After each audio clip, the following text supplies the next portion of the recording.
मेरे प्रिय विद्यार्थियों, एएस साहित्य अकादमी में आप सभी का हार्दिक स्वागत है। हम सभी ने हिंदी साहित्य का गद्य काल तक का अध्ययन कर चुके और आपके सिलेबसानुसार अर्थात आपके सिलेबस के अनुसार पद्य साहित्य में रीतिकाल और आधुनिक काल तक आप लोगों को पढ़ना है। इसमें से आइए शुरू करते हैं रीतिकाल। हिंदी साहित्य का उत्तर मध्यकाल अर्थात रीतिकाल लगभग सन 1643 ईस्वी से लेकर 1843 ईस्वी तक था, जिसमें सामान्य रूप से श्रृंगारपरक लक्षण ग्रंथों की रचना हुई। श्रृंगार ध्यान से देखिएगा, इसी ढंग से रहेगा क्योंकि शुद्ध अशुद्ध में ये मैक्सिमम बहुत अधिक पूछा जाता है। श्रृंगार रामचंद्र शुक्ल ने इसे रीतिकाल और विश्वनाथ प्रसाद मिश्र ने श्रृंगार काल कहा है। रीति ग्रंथ दो रूपों में मिलते हैं। कितने रूपों में? दो रूपों में। नंबर 1 अलंकार पर आधारित रीति ग्रंथ, नंबर 2 रस पर आधारित रीति ग्रंथ, जिसमें से केशवदास भूषण और राजा यशवंत सिंह अलंकारवादी आचार्य कवि के रूप में प्रसिद्ध थे। मोतीराम देव और पद्माकर रसवादी कवि के रूप में प्रसिद्ध थे। रीत ग्रंथों कितने रूप में मिलते हैं? दो रूपों में। बिहारी रीत सिद्ध कवि थे और घनानंद रीत मुक्त कवि थे। सेनापति प्रकृति चित्रण करने वाले कवियों में प्रसिद्ध थे। ठीक है। अब अगर यह क्वेश्चन आ जाए कि अलंकारवादी कुछ प्रमुख आचार्यों के नाम लिखिए, तो कौन है? केशवदास भूषण और राजा यशवंत सिंह। यह रसवादी निम्न में से रसवादी कौर कवि हैं? मोतीराम देव और पद्माकर।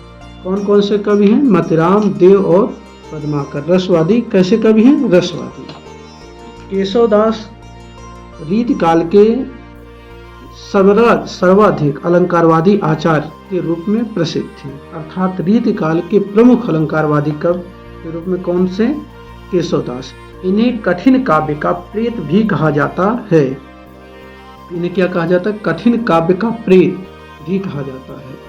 देखिए, सेनापति प्रकृति चित्रण के करने वाले कवियों के रूप में प्रसिद्ध है। अब ये हो गया आपके रीत ग्रंथ कितने रूपों में मिलते हैं और जो रूप है उस रूप में कौन कौन से प्रमुख कवि हैं।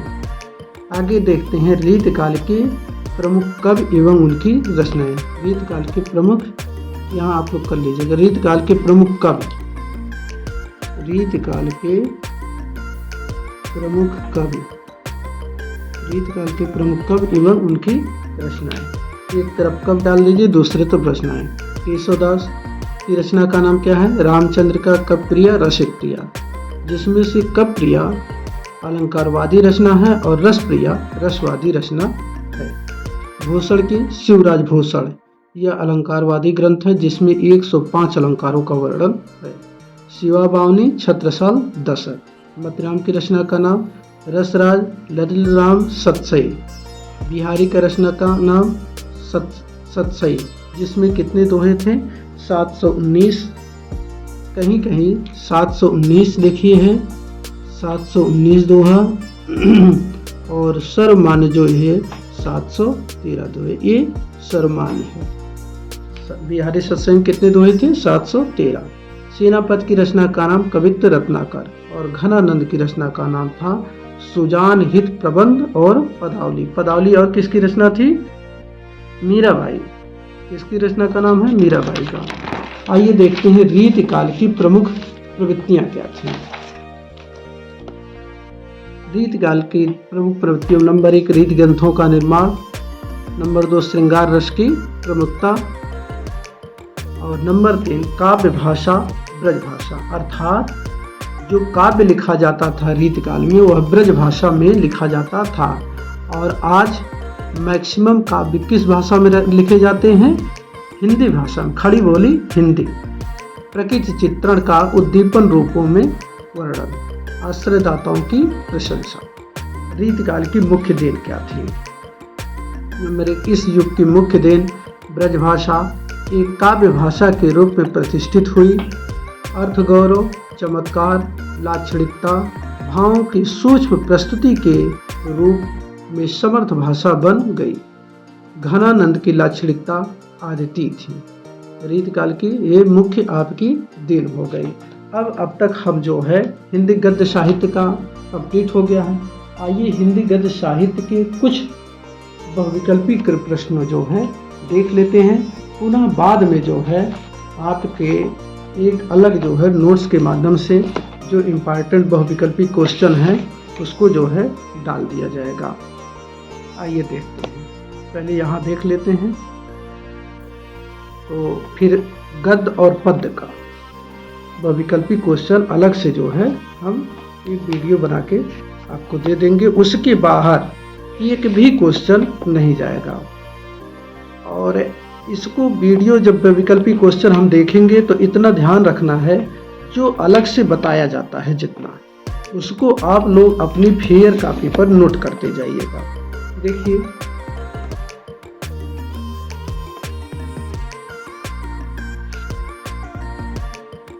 निम्नलिखित में से कोई एक कथन सत्य है, पहचान कर लिखिए। जयशंकर प्रसाद एक आलोचक के रूप में प्रसिद्ध है। गलत है, क्योंकि जयशंकर प्रसाद मुख्य रूप से एक कहानीकार के रूप में प्रसिद्ध हैं और कवि भी थे। आचार्य हजारी प्रसाद द्विवेदी निबंधकार के रूप में प्रसिद्ध हैं। सही है, क्योंकि आचार्य हजारी प्रसाद द्विवेदी एक ललित निबंधकार के रूप में प्रसिद्ध हैं। ये सही हो जाएगा। दूसरा, आचार्य रामचंद्र शुक्ल कवि के रूप में प्रसिद्ध। गलत है, क्योंकि आचार्य रामचंद्र शुक्ल एक निबंधकार, आलोचक और साहित्य इतिहास लेखक के रूप में प्रसिद्ध हैं। निम्नलिखित में से कोई एक कथन सत्य, पहचान कर लिखिए। तितली जयशंकर प्रसाद की प्रसिद्ध कहानी है। गलत है, क्योंकि कंकाल, तितली, इरावती जयशंकर प्रसाद का प्रसिद्ध उपन्यास है, जिसमें इरावती एक अपूर्ण उपन्यास है। सागर की लहरों पर डॉक्टर भगवत शरण उपाध्याय द्वारा रचित यात्रा वृत्तांत, ये सही हो जाएगा। उसके बाद देखिए, सूरज का सातवां घोड़ा धर्मवीर भारती का निबंध संग्रह है। गलत है, क्योंकि सूरज का सातवां घोड़ा धर्मवीर भारती का उपन्यास है। आगे देखें, प्रश्न निम्नलिखित में से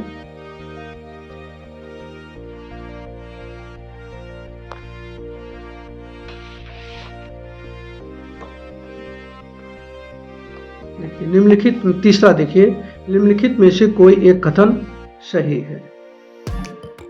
निम्नलिखित में से कोई एक कथन सही है, उसे लिखिए। पद्मलाल पुन्नालाल बख्शी कवि के रूप में प्रसिद्ध है। गलत है, क्योंकि पद्मलाल पुन्नालाल बख्शी एक निबंधकार के रूप में प्रसिद्ध हैं और आलोचक भी थे। राय कृष्णदास गद्यकार थे। सही, क्योंकि राय कृष्णदास हिंदी के प्रथम गद्यकार थे और इनकी रचना का नाम प्रथम गद्य कौन थी रचना? साधना, जो 1916 में इन्होंने लिखा था। रामकुमार वर्मा कहानीकार थे। गलत है, क्योंकि रामकुमार वर्मा मुख्य रूप से एकांकीकार के रूप में प्रसिद्ध थे। और तो इसमें क्या सही हो जाएगा? राय कृष्णदास गद्यकार के रूप में थे, ये सही हो जाएगा। चौथा देखिए, निम्नलिखित में से कोई एक कथन सत्य, पहचान कर लिखिए। श्याम सुंदर दास कवि के रूप में प्रसिद्ध हैं।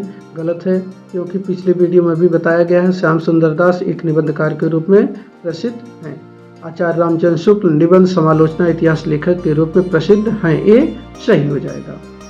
मुंशी प्रेमचंद कवि के रूप में प्रसिद्ध। गलत है, क्योंकि मुंशी प्रेमचंद मुख्य रूप से एक उपन्यास लेखक के रूप में प्रसिद्ध हैं। आगे देखिए, प्रश्नोत्तर नंबर 5, निम्नलिखित में से कोई एक कथन सत्य है, पहचान कर लिखिए। श्याम सुंदर दास कवि के रूप में प्रसिद्ध है। गलत है, क्योंकि श्याम सुंदर दास एक निबंध लेखक के रूप में प्रसिद्ध हैं। प्रेमचंद उपन्यास लेखक के रूप में प्रसिद्ध हैं, ये सही। डॉक्टर लक्ष्मी सागर वार्ष्णेय कहानी लेखक हैं। गलत है, क्योंकि डॉक्टर लक्ष्मी सागर वार्ष्णेय एक साहित्य इतिहास लेखक के रूप में प्रसिद्ध हैं। बीच बीच में बेटा जो है आप लोग जो है जब समय रहता है तो लाइक और सब्सक्राइब कर दिया करिए। देखिए, सब्सक्राइब करने से आपका ये लाभ है, क्योंकि जो भी वीडियो यहाँ बनाया जाएगा आपके पर जो है तुरंत मैसेज पहुँच जाएगा। आगे देखिए, प्रश्नोत्तर नंबर 6, निम्नलिखित में से कोई एक कथन सत्य है, पहचान कर लिखिए। गुलाब राय एक कवि के रूप में प्रसिद्ध। गलत है, क्योंकि बाबू गुलाब राय एक निबंधकार के रूप में प्रसिद्ध हैं।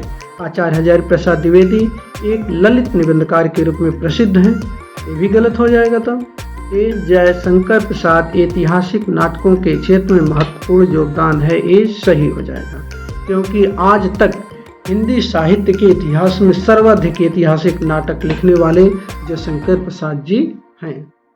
7वां देखिए, निम्नलिखित में से कोई एक कथन सत्य पहचान कर लिखिए। रानी केतकी की कहानी इंसा अल्लाह खां की रचना है, ये गलत हो जाएगा। भारतेंद्र हरिश्चंद्र शुक्लोत्तर युग के उपन्यास लेखक हैं, गलत है।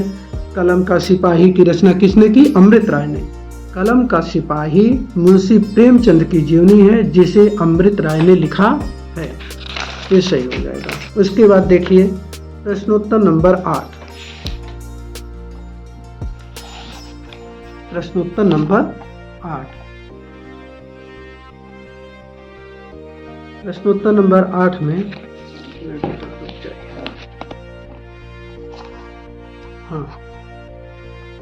निम्नलिखित में से कोई एक कथन सत्य पहचान कर लिखिए। जैनेन्द्र कुमार मुख्यतः नाटककार हैं, गलत है, क्योंकि जैनेन्द्र कुमार मुख्य रूप से कहानीकार और निबंधकार के रूप में प्रसिद्ध हैं। प्रेमचंद कहानीकार उपन्यासकार के रूप में प्रसिद्ध, ये सही हो जाएगा। हजारी प्रसाद द्विवेदी एक कवि एवं कहानीकार हैं, गलत है, क्योंकि हजारी प्रसाद द्विवेदी एक ललित निबंधकार के रूप में प्रसिद्ध हैं। निम्नलिखित में से कोई एक कथन सत्य है, उसे पहचान कर लिखिए। बाबू गुलाब राय एक महाकवि थे, गलत है, क्योंकि बाबू गुलाब राय मुख्य रूप से एक निबंधकार के रूप में प्रसिद्ध थे। डॉक्टर लक्ष्मी सागर वार्ष्णेय साहित्य इतिहासकार थे, सत्य है। डॉक्टर राजेंद्र प्रसाद नाटककार थे, गलत है। निम्नलिखित में से कोई एक कथन सत्य है, पहचान कर लिखिए। आचार्य रामचंद्र शुक्ल एक उपन्यास लेखकार हैं, गलत है, क्योंकि आचार्य रामचंद्र शुक्ल एक निबंधकार, आलोचक और साहित्य इतिहास लेखक के रूप में प्रसिद्ध हैं। महादेवी वर्मा की प्रसिद्ध रचना गोदान है, गलत है, क्योंकि गोदान मुंशी प्रेमचंद का उपन्यास है जो 1936 ईस्वी में लिखा गया। रामधारी सिंह दिनकर एक राष्ट्रीय कवि हैं, ये सही हो जाएगा। उसके बाद आप लोगों को जो है हिंदी साहित्य का रीतिकाल पढ़ा दिया गया, अब आधुनिक काल पढ़ाया जाएगा। आधुनिक काल के बाद हिंदी गद्य पद्य साहित्य के दृष्टिकोण से जो इम्पॉर्टेंट बहुविकल्पी क्वेश्चन रहेंगे जो है वो, और पद्य के भी जो बचे हुए हैं उसको जो है आप लोगों को डाल दिया जाएगा। उसके पहले आप लोग एक बार जो है लाइक और सब्सक्राइब जरूर कर दीजिएगा, क्योंकि देखिए लाइक करने से जो है हमारा भी प्रोत्साहन बढ़ता है, हम भी प्रोत्साहित होते हैं कि मुझे ये लगता है कि हाँ जो है मैं वीडियो अच्छा बना रहा हूँ और आपके दृष्टिकोण से अच्छा है, इसलिए बेटा जो है उसको लाइक कर दीजिएगा। और सब्सक्राइब करने से आपका लाभ ये है कि जो भी अगला वीडियो बनेगा तुरंत जो है जैसे ही अपलोड होगा आप पर तुरंत मैसेज पहुँच जाएगा।